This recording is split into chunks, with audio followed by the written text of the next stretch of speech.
இந்த மதுக்கரை இந்த மேற்கு புறவழிச்சாலை முடிந்தும் முடியாமலும் சட்டத்திட்டங்களுக்கு உட்படாமல் அலட்சிய போக்கில் இந்த திட்டப்பணி முடிவடைந்த காரணத்தினாலே திறந்து வைக்கப்பட்டனால ஒரு உயிர் பலியை நம்ம கொடுத்திருக்கோம். இன்னும் பல விபத்துகள் இங்கு ஏற்பட்டு சிகிச்சையில் இருந்து கொண்டிருக்கிறார்கள். இதுக்கு முழுக்க முழுக்க இந்த அரசாங்கம் பொறுப்பெடுக்க வேண்டும். இந்த வேலையை முன்னாள் அமைச்சர் செந்தில் பாலாஜியுடைய பினாமி சங்கர் ஆனந்த் செஞ்ச வேலை. இந்த வேலை செய்யற ஆரம்ப காலத்துல இருந்தே மிகப்பெரிய முறைகேடுகள் நடந்து கொண்டு இருந்துச்சு. இங்க பாத்தீங்கன்னா வனப்பகுதியில இருந்து சாதாரண நம்ம எல்லாம் ஒரு லோடு மண் எடுக்க முடியாது. இதுக்கெல்லாம் சிபிஐ விசாரணை நாங்க வேணும்னு சொல்லியிருக்கோம். ஏன்னா இத்தனாயிரம் லோடு, இத்தனை லட்சக்கணக்கான லோட எந்த பில்லுல எங்க இருந்து வாங்கினாங்கன்னு தெரியும். பூரா இங்க இருக்கக்கூடிய வனப்பகுதியிலிருந்து தோண்டி எடுக்கப்பட்டுதான் இந்த மண்ணெல்லாம் போட்டிருக்காங்க.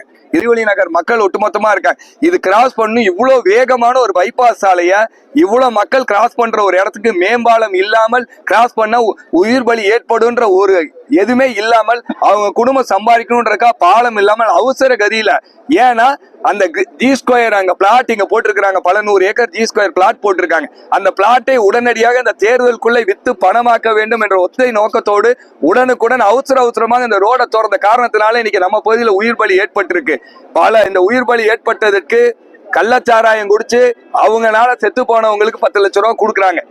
முழுக்க அரசாங்கத்தோடையும் இங்க இருக்கக்கூடிய அந்த கான்ட்ராக்டரோட அலட்சியத்தால் இந்த உயிர் பலி ஏற்பட்டிருக்கு.